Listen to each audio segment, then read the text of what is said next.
At 4:17 in the morning, my fiancé carried one of my paintings toward the studio door and told me I had until sunrise to get out. "Your brushes, clothes, personal stuff," Nathan said. "Take whatever fits in your car." Every finished canvas already had a price taped to its frame. His mother sat by the space heater reading titles from my inventory clipboard while he stacked my work at the threshold. Judith looked up at the headlights sliding across the glass walls. "That'll be the buyer." A woman in a navy coat stepped from the car carrying a hard-sided document case. She knocked instead of trying the door. "I'm Elena Ruiz," she said when I opened it. "I'm here to appraise Mara Ellison's collection." Nathan stopped moving. Elena looked from him to me. "I'm earlier than we discussed. Is this a bad time?" I still had my brass studio key in my hand, the faded blue ribbon wound twice around my wrist. "No," I said. "Please inspect everything." Nathan set down the canvas he was holding with extraordinary care. That frightened me more than if he had dropped it. "Mara," he said quietly, "can we talk outside?" "It's 28 degrees. Then the office. Elena glanced past us at the rows of paintings, their corners wrapped in gray moving blankets. "If there's a dispute over access, I should leave." "There isn't," Nathan said. "There is," I said at the same time. Judith made a small, irritated noise. She wore pressed black pants, loafers without socks, and Nathan's old college sweatshirt under her camel coat. She had dressed for authority from the ankles down. "This is a family misunderstanding," she told Elena. "You've arrived in the middle of it." Elena nodded as if family misunderstandings were a recognized category of appraisal. "Who requested the valuation?" "I did," I said. "And who prepared these prices?" Nathan's face changed by less than an inch. His mouth stayed relaxed, but a pale line appeared around it. "They're preliminary," he said. "I manage the commercial side of Mara's work." I walked to the nearest canvas. A yellow note on the back read $650 in Judith's square handwriting. The painting was called Night Window. It showed the view from the greenhouse during a summer storm, every pane reflecting a different shade of bruised blue. I had worked on it for 6 months. 2 weeks earlier, a gallery director named Celia Warren had asked if she could reserve it for a regional exhibition. I peeled off the note and held it out to Nathan.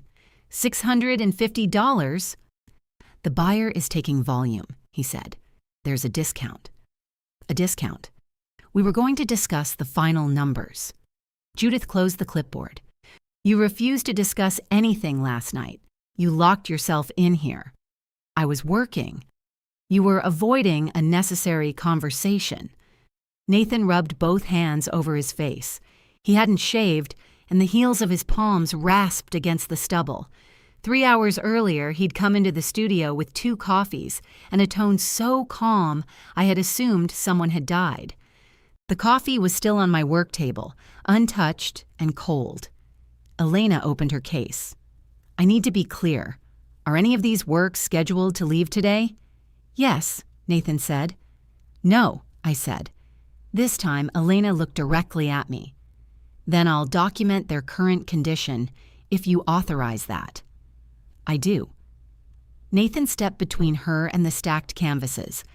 "You can't authorize an inspection in the middle of an active transaction without looking at the paperwork." "What paperwork?" "The sale agreement." The heater clicked off. The sudden quiet made the warehouse compressors next door sound like distant machinery underwater. I looked at Judith. "Where is it?" She didn't answer. Nathan did. "In the office." "Signed by whom?" "The buyer and me." Elena lowered her tablet. I had known Nathan for 5 years. I knew the little hitch in his breathing when he was about to lie, the way he cleaned the kitchen when he was angry, the exact amount of cinnamon he wanted in his oatmeal. I knew he hated damp towels and loved airport bars. I knew he could make my elderly landlord laugh so hard he had to sit down. I did not know what Nathan thought my answer would be when he told me he had signed a contract to sell my paintings. Maybe he didn't know either. He reached for me, stopping before his fingers touched my sleeve. "Office. 2 minutes." I followed him because there were some humiliations you could survive only by choosing where to stand during them. The office had once been a potting shed attached to the greenhouse. I had insulated it with foam board, painted the walls white, and installed shelves that tilted slightly toward the door. Nathan had made fun of those shelves for years, then filled them with labeled binders after he began helping with invoices. Now 2 file boxes sat on the floor beside my desk. My name was written on one. MISC was written on the other. Nathan closed the door, leaving a narrow gap. "Who is she?" he asked. "An appraiser." I gathered that. "Celia's gallery recommended her. She's doing an insurance valuation for the exhibition." His gaze moved toward the gap. "Why didn't you tell me?" "The appointment was supposed to be this afternoon." That's not what I asked. It was such a Nathan sentence. Precise, reasonable, polished smooth enough to make my failure appear before his. "I sent you the email," I said, "last Thursday." "I didn't see it." You replied, "Fine, put it on the calendar." "I thought you meant the gallery walkthrough." I stared at him. He lowered his voice. "This doesn't have to become ugly. Your mother is sitting in my studio pricing my work while you tell me to clear out before sunrise. She helped inventory it.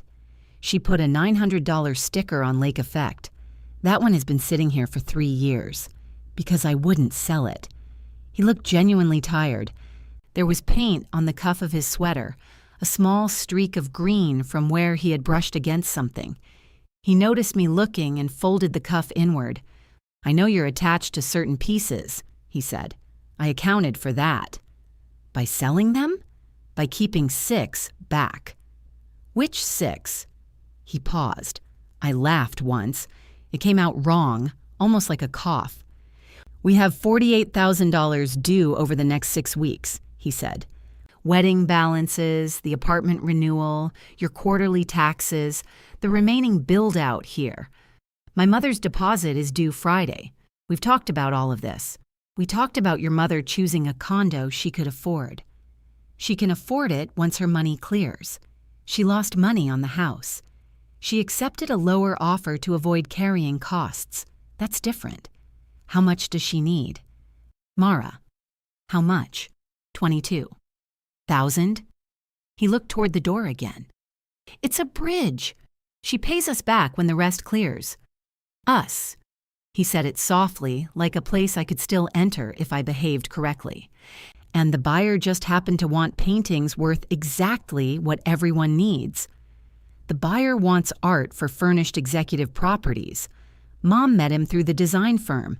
It's a legitimate opportunity." "Then why was it secret?" "It wasn't secret. It moved quickly. You signed yesterday. You wouldn't answer your phone. I was priming panels 10 feet away from you. You were in a mood." For one strange second, I remembered Nathan on the studio floor 2 winters earlier, holding a mixing bowl under a roof leak while I climbed a ladder. Water had run down his sleeve. He had kept making ridiculous maritime distress calls until I laughed so hard I nearly fell. Later, he drove across town for a specific sealant because the hardware store clerk said it might survive one more freeze. That man, and this one, occupied the same sweater. I moved to the desk and opened the top drawer. The blue folder containing my current inventory wasn't there. "Where's the original list?" "Mom has the working copy." "That's not what she's holding. Mara, listen to me. I have handled sales for you for 4 years. I negotiated the Calder commission. I got the hotel account. I collected from Myers after you were ready to write it off. You sent invoices. You did not own the work." "I never said I owned it." "What did you tell the buyer?" "That I was authorized to package a collection." "Were you?" He leaned both palms on my desk. "We're getting married in 5 weeks, he said. At some point, there has to be a difference between betrayal and making a decision you don't like. There it was, not an apology, a philosophy. Outside the office, Judith said, "Nathan." He opened the door. Elena stood near the threshold with night window propped on padded blocks. She wore white inspection gloves now. Judith hovered behind her, arms crossed. I need the condition history for this piece, Elena said. There's a notation in the gallery materials that it was reframed last year. I have the receipt, I said. Nathan answered at the same moment. The frame is original. Elena waited. It was reframed, I said. Nathan frowned. Was it? You drove me to pick it up. That was a different blue one. Judith sighed. They are, in fairness, mostly blue. I looked at her. She held my gaze for a beat, then glanced away, almost embarrassed by her own joke. Elena crouched beside the painting and angled a narrow light across its surface. There's also pressure damage at the lower right corner. Recent, I think. Nathan looked down at the stack. It may have happened when we moved it, he said. From where? The storage rack. Why? Judith answered. To prepare it for collection. Elena photographed the corner, the temporary price note, and the inventory number penciled on the stretcher. Then she turned the painting around. A second label was taped beneath the first. Lot 14, it read. Ellison Blue Series, $650 removed before 7:30 a.m. Below, that was an address I didn't recognize. Elena read it without comment. I took a picture with my phone. Nathan reached for the label. That's an internal delivery note. Leave it, Elena said. Her voice wasn't loud, but he stopped. That was the first time anyone had told Nathan to stop all night, and he had. 7 years before, there had been nothing in the greenhouse worth appraising. The first time I saw it, 3 roof panes were cracked, and ivy had pushed through the western wall. The former tenant had left a rusted sink, 2 dead fluorescent fixtures, and a rolling chair with 1 wheel missing. Mr. Alvarez, who owned the upholstery warehouse and the greenhouse behind it, had named a rent so low I asked what was wrong with the place. He pointed upward. Rainwater dripped into a galvanized bucket. That, he said. I used the last of my savings for the security deposit and spent 6 weekends sealing frames, scraping old putty, and learning that glass looked clean long before it actually was. When Mr. Alvarez handed me the key, it hung from a bright blue ribbon printed with tiny white sailboats. So you don't lose it, he said. I don't lose keys. You will lose this one. Everyone loses the important one. Over time, the sailboats faded into pale scratches. The ribbon absorbed linseed oil, dust, and once an entire splash of cadmium red. I kept using it because the weight of the brass against my wrist meant I belonged somewhere before I was successful enough to say I had a career. Nathan understood that once. On our 3rd date, I brought him to the studio after dinner because neither of us wanted the night to end. He stood in the doorway for a long time, looking at the black panes and the canvases turned toward the wall. "This is yours?" he asked. I ran it. That's not what I meant. I loved him a little for knowing the difference. Now he picked up another canvas from the stack and carried it to Elena's inspection area. "What do you need?" he asked her. The helpfulness in his voice was perfect. It had won over clients, contractors, waiters, and me. "Space," Elena said, "and the full inventory." Judith handed her the clipboard. "This is incomplete," Elena said after scanning the first page. "It's the sale group," Nathan replied. "I need the collection inventory Mara submitted to the gallery." He looked at me. "Do you have a copy somewhere?" I unwound the blue ribbon from my wrist. The original was in my desk yesterday. Judith's mouth tightened. Nathan noticed. It was quick, but I saw it. His eyes moved to his mother, then to the 2 file boxes in the office. For the first time that morning, uncertainty passed between them. I walked to the box marked MISC. Judith stepped into my path. "Before you start throwing accusations," she said, "I put loose papers together so they wouldn't be damaged. Move. You've been leaving confidential documents everywhere. In my locked studio. A lock doesn't make disorder responsible." "Mom," Nathan said. She moved, but only after giving him a look that said she was doing it for him, not me. The box held old tax envelopes, framing receipts, menus, warranty booklets, and 3 years of exhibition catalogs. My inventory folder lay flat at the bottom. I pulled it out. The folder was empty. Behind me, Elena's camera clicked. Nathan said my name as if I were already overreacting. Then I saw a strip of faded blue ribbon caught beneath the office filing cabinet, attached to a second brass key. I crouched and pulled the key free. The ribbon was 6 inches long, cut on a diagonal. One edge carried the brown crescent from the time I spilled linseed oil across my work table. It had come from my ribbon, not something that merely looked like it. Nathan said, "I can explain that." "Please do." I made an emergency copy. With a piece of my key ribbon. It needed a tag. "You could have used tape." Judith came up beside him. I borrowed the original to have the copy made. The ribbon was fraying, so I trimmed it. I looked at the ribbon around my wrist. One tail was shorter than the other. I had noticed that weeks ago and blamed myself. "When?" "Last month," she said. "You took my key from where?"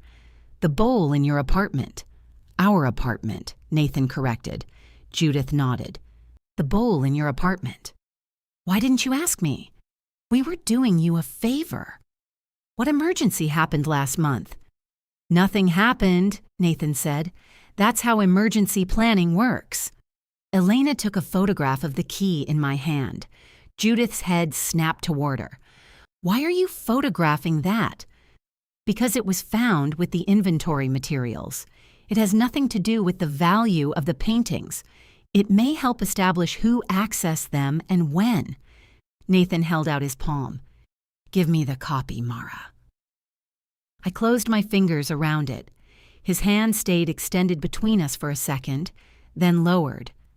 The eastern panes were beginning to change from black to a colorless gray. Sunrise was still more than an hour away, but the threat of it had already made the studio feel temporary. My drop cloths, my jars of brushes, the dented kettle on the hot plate, everything looked like it belonged to a former tenant whose things had been left behind. Elena asked if I could confirm the number of works in the exhibition group. 32, I said. There are 21 here. I counted anyway. Nathan walked toward the office. Where are the other 11? I asked. He stopped. Judith moved first, reaching for the clipboard Elena had set on the work table. Elena placed one gloved hand over it. I need that to stay where it is. I was checking the list. I'll check it. Judith's mouth tightened into the polite smile she used with restaurant hosts who tried to seat her near a restroom. Nathan turned back to me. We moved a sample group yesterday. To the buyer? To storage. The address on the label? Yes. What storage unit? I have the information. That wasn't my question. They're safe. I picked up my phone and photographed the label again, closer this time. Nathan exhaled. You're turning this into something it doesn't need to be. You took 11 paintings out of my locked studio using a copied key. I moved inventory in preparation for a sale, the same thing I've done before. You shipped 2 paintings for the hotel commission after I signed the invoice. And you thanked me because you had the flu and couldn't lift them. There was no invoice for this. There's a contract, signed by you, because that is how division of labor works. Elena removed her gloves 1 finger at a time. I'm going to suspend the valuation until ownership and location are clarified. No, I said too quickly. She studied me. If you leave now, what happens? The gallery will have an incomplete condition report. I can document what's here, but I can't assign a collection value to works I haven't inspected. Document these. Nathan stepped forward. That report should come through me. I'm the manager of record. I don't have a manager of record, Elena said. I have a client. Mara is the client. A pulse jumped beside his right eye. It was a small thing, almost procedural. Still, hearing someone describe me as the person at the center of my own work made my throat tighten.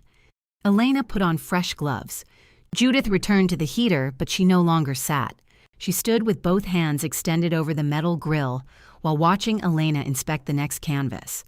Nathan went into the office and began opening drawers. What are you looking for? I asked. The agreement. You said it was in here. It was. Judith said, it may be in my tote. Her tote rested beside the chair. She pulled out a wallet, reading glasses, a packet of tissues, and a clear folder containing a set of typed pages. Nathan took it before I could. "Let me see."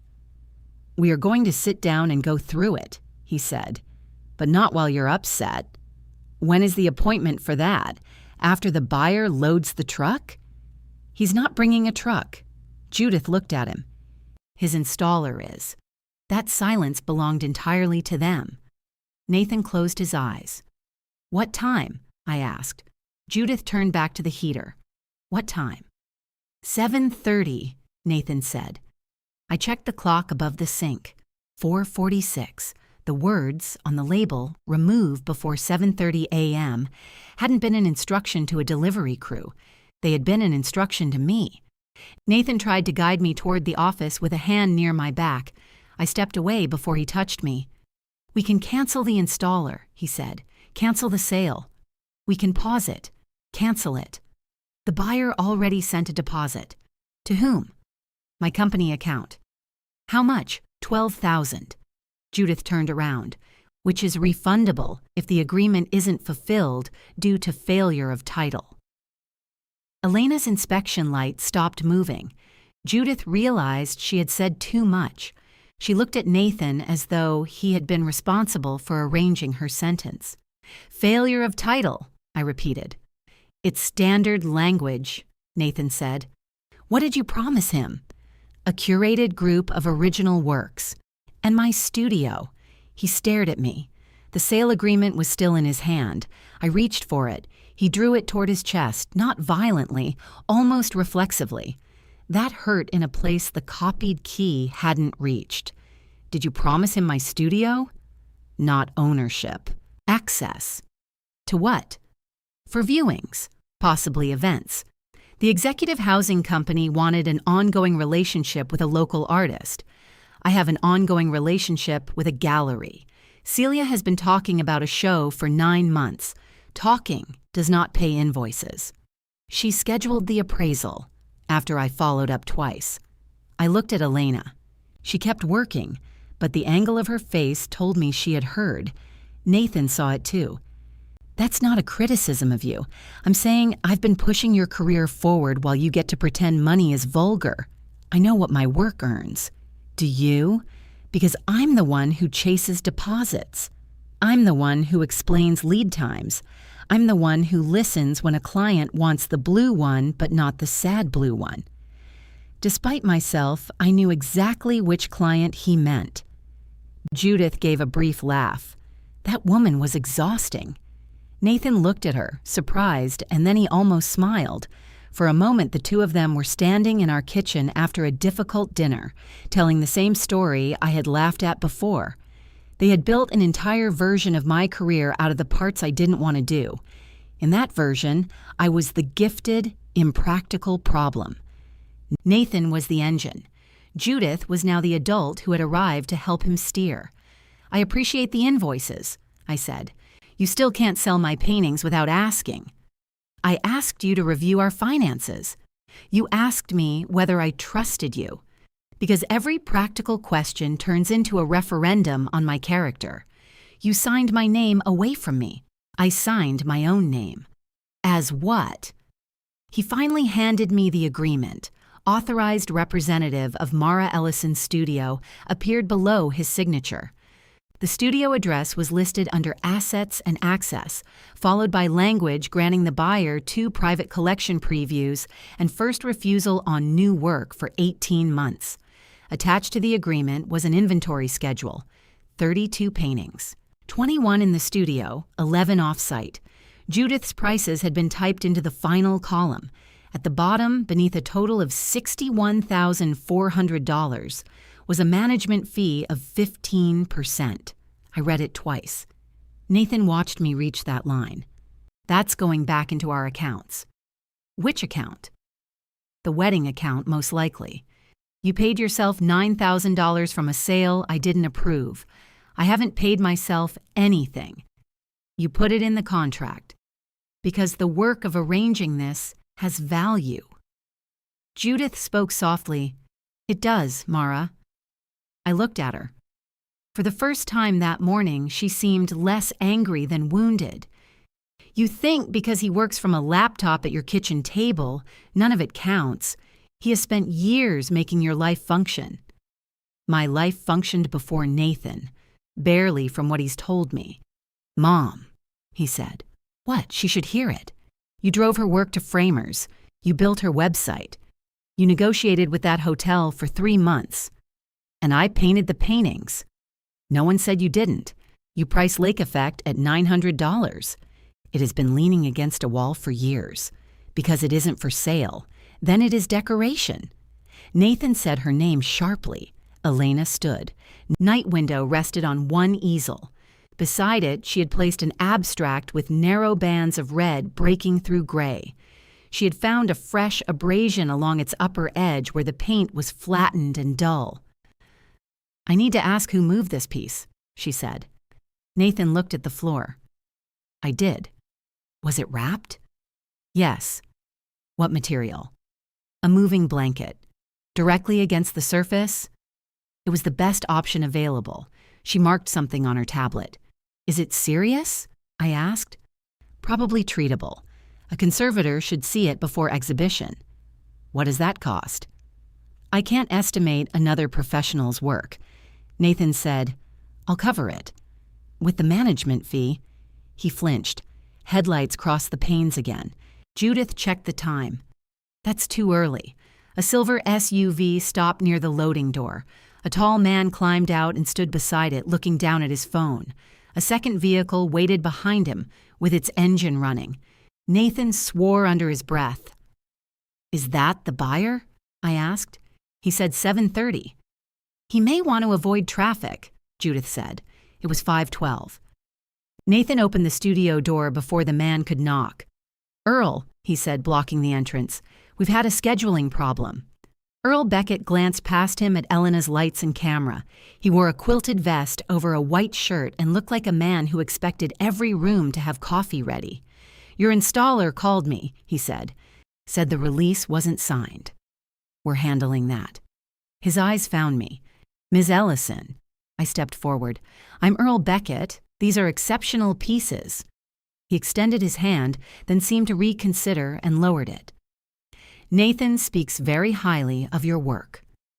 What did he tell you about the sale? Nathan turned. Mara. Earl's expression tightened.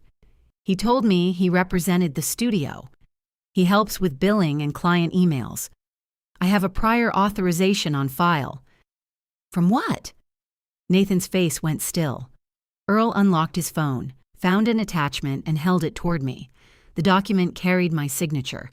I recognized it as the representation form from the Calder Hotel Commission, signed 2 years earlier so Nathan could negotiate delivery, installation, and payment while I finished the paintings. The first page named that project, specifically. The signature page didn't. Earl had received only the signature page and the paragraph above it, where the words negotiate and execute sales were visible without the limiting language from page 1. My hands went cold. I didn't send him the cropped version, Nathan said. Who did?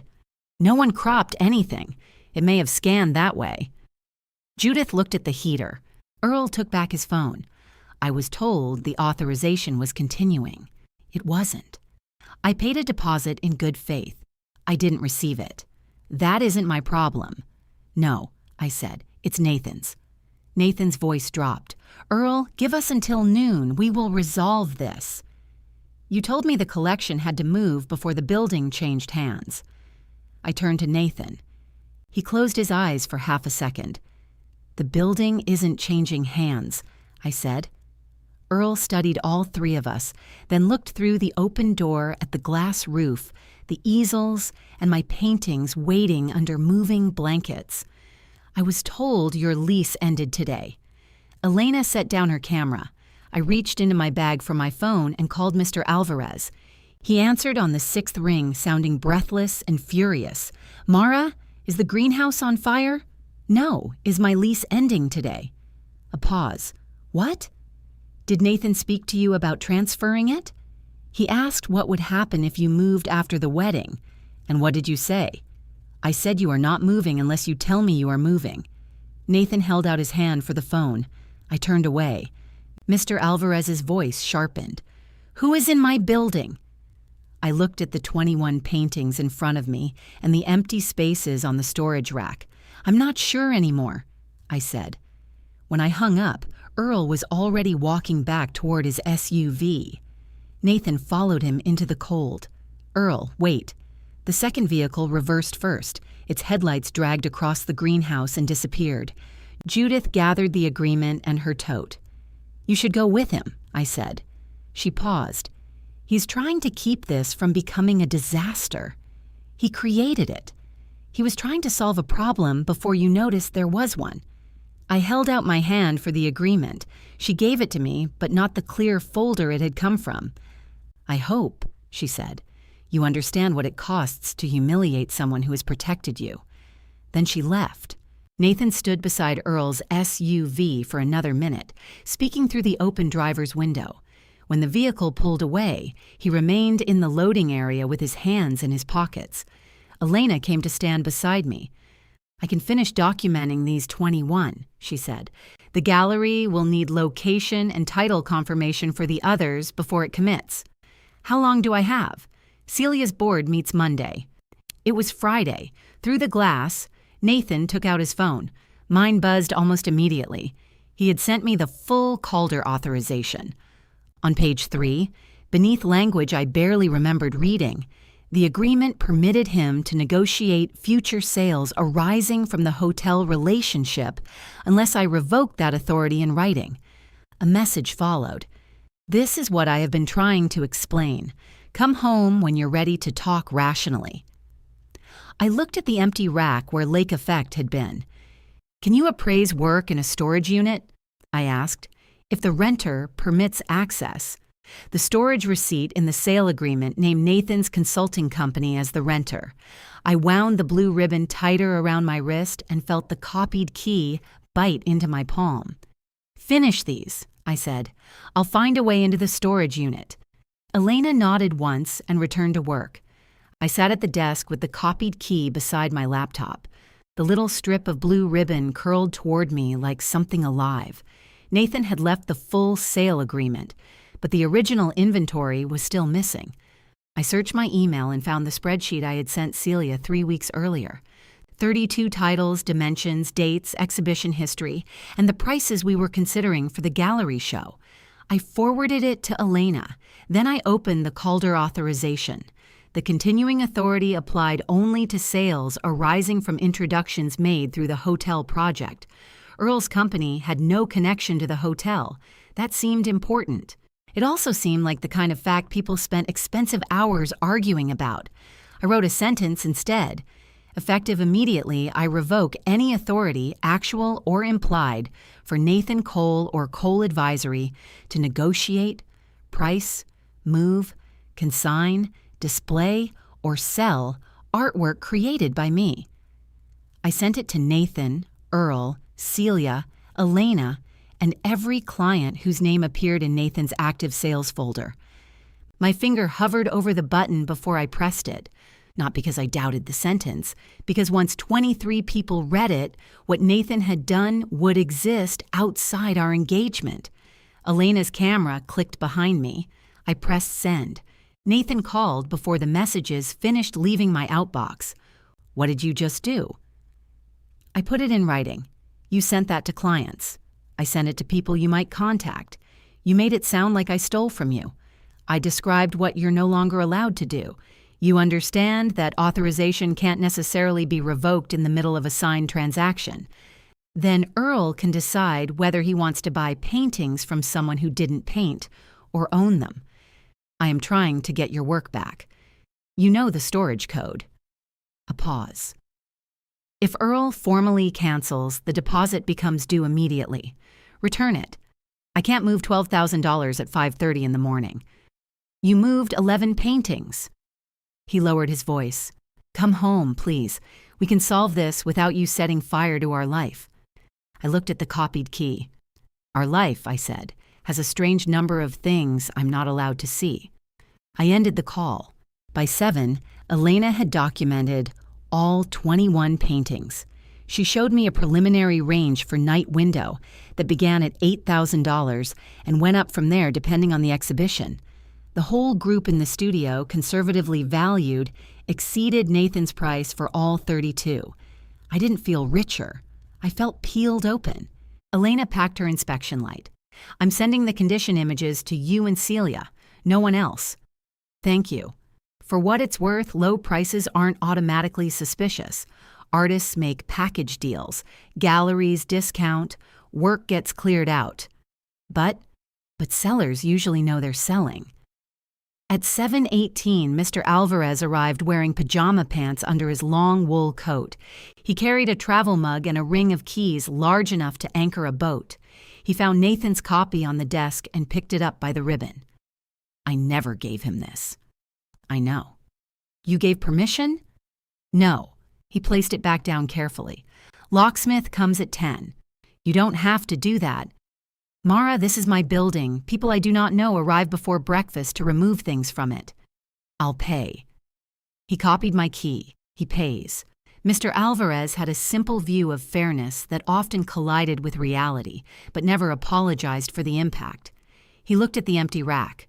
Where are the big ones? Storage. With permission, his version of it. Do you want me to call someone? I want the paintings back. Then start there. My phone buzzed. Nathan had sent a photograph of his mother standing inside a white kitchen I recognized from the condominium brochures. On the island sat a bottle of sparkling wine and 2 plastic cups. Under it, he wrote, "She receives the keys at noon. Please don't punish her for my mistake." I showed the picture to Mr. Alvarez. He squinted at it. Very white. That's your takeaway? People with white kitchens always look nervous while drinking red wine. Despite everything, I laughed. It lasted half a second and hurt afterward. The locksmith arrived early. He removed the old cylinder while Elena finished loading her equipment. When the brass mechanism came loose, a bright strip of metal showed where years of weather hadn't reached it. I stayed until the new keys were cut. There were 3. Mr. Alvarez kept 1. I slid 1 onto my blue ribbon. The 3rd went into a sealed envelope in the warehouse safe for emergencies. No copies for people who loved me. At the apartment, the coffee maker was on and Judith was arranging slices of toast on a plate as though the morning had followed an acceptable schedule. Nathan sat at the kitchen table in the same sweater. The green paint was still folded inside the cuff. My overnight bag lay open on a chair. I packed some things, he said, in case you wanted space. You packed my things. You said you didn't feel safe coming home. I didn't say that. You changed the studio locks. The studio isn't home. He absorbed that without blinking. Judith set down the toast. Your timing could cost me the condominium. My timing? The deposit Nathan advanced is part of the money you've now frozen. I haven't frozen anything. Nathan looked at her. Moms, what? You said advanced, I said. She picked up the butter knife. He told me it was a short-term business draw. From Earl's deposit? Nathan pushed back his chair. I moved it into escrow yesterday. It was going to be replaced when the sale closed. All 12,000? 10. Judith stared at him. You said it came from your receivables. It will. 2 clients are late. You told me it had cleared. I told you it was handled. I had heard those exact words from him about my quarterly taxes, our wedding florist, the studio roof invoice, and the hotel payment. Handled did not mean completed. It meant he had placed his body between the problem and everyone who might ask questions. Judith's face hardened. Call the broker. Mom, not now. Call her and tell her the rest will be there. From where? You said the sale would close. Mara canceled it. I looked at him. You sold my paintings to finance a deposit you had already spent. I used a deposit from one transaction to bridge another obligation for 36 hours. You used someone else's money, Judith said. He turned on her. For you. The butter knife struck the plate with a small silver click. I never asked you to endanger your business. You asked me every day whether it was handled, because you said it was. They sounded like us. For a moment, Judith and I looked at each other across the kitchen island. Something passed between us, recognition without alliance. Then she looked away first. Nathan dragged a hand through his hair. This is fixable. Earl wants the work. Mara gets paid. Mom closes. We restore the company deposit before Daniel reviews the month-end accounts. Daniel doesn't know? I asked. He doesn't need to know about every movement. Does his company know it rented a storage unit for my paintings? Our company. That wasn't my question. Nathan's phone began ringing. He looked at the screen and declined the call. It rang again. Daniel, Judith asked. Nathan declined it a second time. I went into the bedroom and collected my passport, medication, jewelry box, and the small drive containing my high-resolution image files. Nathan had packed sweaters, jeans, and a pair of shoes I hadn't worn in 2 years. He hadn't packed underwear or chargers. Even his attempt to exile me required my labor to finish. When I came back, he stood in the hallway. Where are you going? The studio. You can't sleep there. I have before. We're supposed to meet the caterer tomorrow. Cancel it. His face changed. Don't make decisions about the wedding while you're angry. I'm not angry enough yet.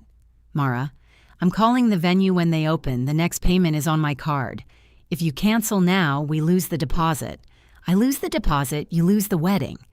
Judith sat at the kitchen island without touching her toast. Nathan lowered his voice. 5 years, and this is the amount of grace I get? You gave me until sunrise. I was panicking. You printed labels. Mom printed them. I formatted them, Judith said. Nathan chose the prices. He turned toward her. She folded her hands. You did. I zipped my bag. As I passed him, Nathan said, If you walk out, don't expect me to keep protecting your reputation with clients. I stopped at the door. From what? He didn't answer. That was the second useful silence of the morning. By noon, I had changed the passwords to my business email, invoicing account, website, shipping service, and cloud archive. Nathan tried each one. The security alerts arrived in a neat line. I canceled the caterer meeting, the remaining florist payment, and the block of hotel rooms reserved on my card. The venue manager told me the initial deposit was non-refundable. I said I understood.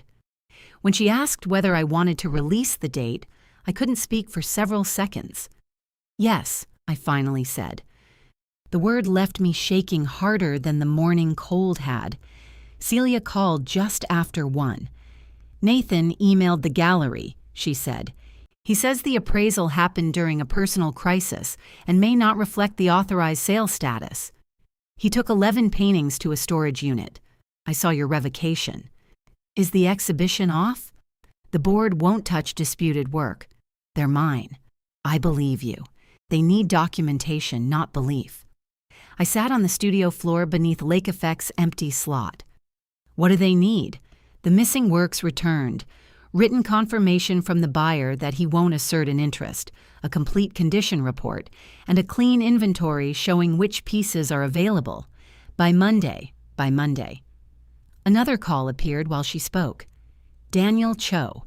I had met Nathan's business partner 4 times, always over dinners Nathan insisted on paying for and later categorized as client development. I answered after Celia hung up. Daniel didn't waste time. Did Nathan use our company to sell your work?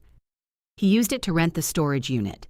He used it to receive $12,000 from Beckett Residential. $10,000 is in his mother's condominium escrow. Daniel went quiet. Do you know that, he said, or do you think that? I heard him admit it. I'm sending you the storage address. I have the address. I need access. So do I. Nathan changed the account contact to himself yesterday. My hope dropped. Daniel continued. The lease is under Cole advisory. I can require him to meet me there. When? He stopped answering. Of course he did. I have told Earl his deposit wasn't received into an approved sales account. He's requesting it back. That helps. It helps you. It creates a significant problem for me. His honesty made me trust him more than reassurance would have. At 4, Nathan finally agreed to meet Daniel at the storage facility. He demanded that I come alone. Daniel replied that he would be present because the company held the lease. Elena rearranged another appointment and met us there with her case. Nathan arrived last. He unlocked the unit but stood beneath the raised door. "If Earl cancels," he told me, "Mom loses the condo. That's between the three of you. I will return every painting if you agree to sell 16 through him after the appraisal, at proper prices. No management fee." "No. Then you're choosing to hurt her. I'm choosing not to sell. You used to understand compromise. I used to think consent lasted until I changed my mind. You think it lasts until you get what you want." Daniel looked away. Nathan stepped aside. The 11 canvases stood against the concrete wall. 10 were wrapped. Lake Effect wasn't. It had been placed directly on the floor. One lower corner had absorbed a dark line of water, and the wooden stretcher had begun to twist.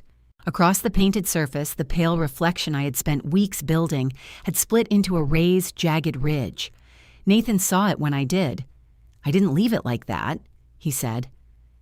I walked toward the canvas. Behind me, Elena opened her case. My phone buzzed with an email from Earl. "Due to material questions regarding authority and title, Beckett Residential withdraws from the proposed transaction and requests immediate return of all funds." A second email arrived from Nathan before I finished reading the first. "Gallery preview. Private collection handover." He had scheduled both for the same Saturday evening at my studio. I stared at the two event titles. Celia's preview was scheduled for 6. Nathan's handover began at 6:30. "He was going to use the gallery event to deliver the paintings," I said. Daniel read the screen over my shoulder. "Efficient." Nathan stood near the storage door with his arms folded. "That invitation was created before today. The timestamp says 12 minutes ago. It's a placeholder. For the sale Earl just canceled? He requested cancellation. We haven't accepted." Earl's email was addressed to Nathan, Daniel, and me. The word "withdraws" seemed fairly conclusive. Elena crouched beside Lake Effect. She didn't touch the raised paint. "This has to travel flat," she said. "Nothing against the surface. I'll call a handler." "We can move it in my car," Nathan said. "No. I know how to transport her work." Elena looked up at him. "I can see that." He turned toward me, expecting me to defend him. 2 days earlier, I would have softened Elena's sentence. I would have explained that he'd moved hundreds of canvases safely, that the blanket had been one bad choice, that everybody made mistakes. I let the sentence remain where she put it. Daniel photographed the storage unit, the water line on the floor, and each wrapped painting. "You can't use those," Nathan said. "They're on company-leased premises. I mean, you can't send them around like evidence. They are evidence that you exposed the company to a transaction neither of us was authorized to conduct. You approved the storage account. For document retention." Nathan looked at me. "Did you call him?" He called me. "You always said Daniel treated you like an accessory." Daniel raised an eyebrow. "I said he treated every dinner like a quarterly review," I replied. "That's fair," Daniel said. Nathan's phone rang. Judith's name appeared on the screen. He silenced it. It rang again. He answered and walked toward the hallway, but the concrete walls carried every word. "No, I'm handling it." A pause. Earl requested his deposit back. That doesn't mean... Another pause. Longer this time. "Mom, if you walk away from the closing, you lose your earnest money." His voice sharpened. "Because I told you the funds were available." He turned and saw us listening. "I will call you back." He ended the call. "Is she getting the condominium?" I asked. "That depends on whether you decide to destroy the entire arrangement." Daniel closed his eyes briefly. "What?" Nathan said. "You used restricted client funds for your mother's real estate deposit," Daniel replied. "Stop describing this as an arrangement. I'm replacing it." "With what?" "Receivables." "The same receivables you told me would cover payroll taxes." Nathan's face emptied. Daniel took his company key card from his wallet and held it out. "Give me yours. You don't have unilateral authority to remove me. I have authority to suspend your access pending a review. You're doing this here." You brought it here." Nathan handed over the card. That was the first consequence he couldn't translate into a relationship problem. The art handler arrived just after 6, with padded racks and a vehicle whose hydraulic lift moved more gently than most people. Nathan waited beside his car while the 11 paintings were loaded. He watched Lake Effect go last. "I would never deliberately damage your work," he said. "I know." The answer seemed to hurt him. I did know. Nathan loved the finished paintings. He loved telling people how I mixed color and how long a surface took to dry. He loved the version of himself reflected by my work. He just believed loving something gave him a vote over its survival. Elena rode with the damaged canvas to a conservator she trusted. The other 10 returned to the studio. Mr. Alvarez opened the new lock for the handlers, but wouldn't give Nathan the satisfaction of looking at him. By 9, all 31 undamaged paintings were accounted for. Elena completed the inspection the next afternoon. Celia brought the gallery's registrar, who compared the recovered works against my emailed inventory and the dated copy she had received weeks before Nathan's sale agreement existed. Earl signed a short acknowledgement that he claimed no interest in the paintings. In return, Daniel arranged for Cole Advisory to refund the first $2,000 immediately and set a schedule for the rest. Nathan was personally responsible to the company for the money he had moved. The board agreed to proceed with a limited preview, while Lake Effect remained with the conservator. I left its space empty. Celia suggested replacing it with another painting, but the bare section of rack felt more honest than a substitute. Nathan emailed 3 times on Saturday. The first message asked whether we could delay all decisions for 72 hours. The second attached a revised sale agreement for 16 paintings at Elena's preliminary values, with the management fee removed and the studio access language crossed out. The third said Judith would lose her earnest money and have nowhere to live. I replied once, "The sale is not authorized. Your belongings and business records will be available at the studio entrance at 6. I spent the afternoon doing the work Nathan had always protected me from. I called the apartment manager and said I would not renew the lease. Both our names were on it through the end of the term, but the renewal offer had been based on my income. I removed my card from the cleaning service, grocery delivery, streaming accounts, and the storage plan Nathan used for consulting records. I transferred my share of the household expenses through the end of the month and sent him a list. It wasn't dramatic. It was astonishing how much of our shared life disappeared through checkboxes. The wedding venue confirmed that our date had been released. The florist kept part of the deposit and returned the rest to my card. I removed Nathan's access from the wedding account, which contained only the money I had deposited after he promised to contribute when 2 clients paid. Then I packed the last of his studio things. 3 dress shirts hung behind the office door. His electric kettle was under the sink. I found a pair of running shoes, 6 protein bars, 2 framed photographs, and a ceramic cup Judith had given him that said, "Make it happen." I placed the cup on top of the file box marked MISC. His copied key went into a clear evidence sleeve with the sale labels and photographs. I kept that. His engagement ring fit in the side pocket of my bag. Mine remained on my finger until 5:58. I slid it off and put it in a plain envelope on top of his files. At 6, the greenhouse glowed against the dark warehouse yard. Celia had lowered the overhead lights and aimed soft lamps at the paintings. Guests spoke quietly among the easels while Elena explained condition notes to 2 board members. Earl stood near night window, studying it from several feet away. "You're still interested?" I asked him. "In the painting, yes. The transaction, no." "That seems healthy." He smiled. "My wife says I'm drawn to administrative disasters because they make furnished housing exciting." Mr. Alvarez arrived wearing a suit jacket over a work shirt. He carried his travel mug. "You brought coffee to an art preview?" I know what gallery wine tastes like. At 6:27, someone tried a key in the studio door. The new cylinder held. The handle moved twice, harder the second time. Through the glass, I saw Nathan holding the copied key. Judith stood beside him with the revised agreement clutched beneath one arm. Her white kitchen had disappeared from the brochures that morning after she missed the closing funds. Nathan tried the key again. The old blue ribbon remnant fluttered against his knuckles. I walked to the door but didn't open it. He saw me and knocked. "We need to talk. We can talk here." "Through glass?" "You chose the threshold." Guests nearby stopped speaking. Celia guided them toward the opposite side of the studio, but Elena, Earl, and Mr. Alvarez remained where they were. Nathan looked past me at Earl. "Perfect. He's here. We can solve this in 5 minutes." Earl's posture stiffened. "The agreement is finished," I said. "I revised it. Proper valuation, 16 pieces, no fee to me." "I'm not selling them." Judith stepped closer to the glass. "Mara, I understand why you're upset. I do. But the money is already committed by Nathan, on the belief that the collection would sell. His belief. He managed these sales for years with your approval. Not this one." Nathan pressed his palm to the door. "We were getting married," he said.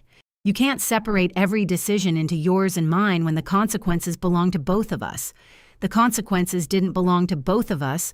Your mother got a condominium deposit. You got a management fee. Earl got 32 paintings and access to my studio. And you got $61,000. For work, Elena valued much higher. That's why I revised it. You still think the problem is the price." His jaw tightened. "The problem is that you would rather blow up 5 years than admit I had a reason." "I know your reason." "Then open the door." "No."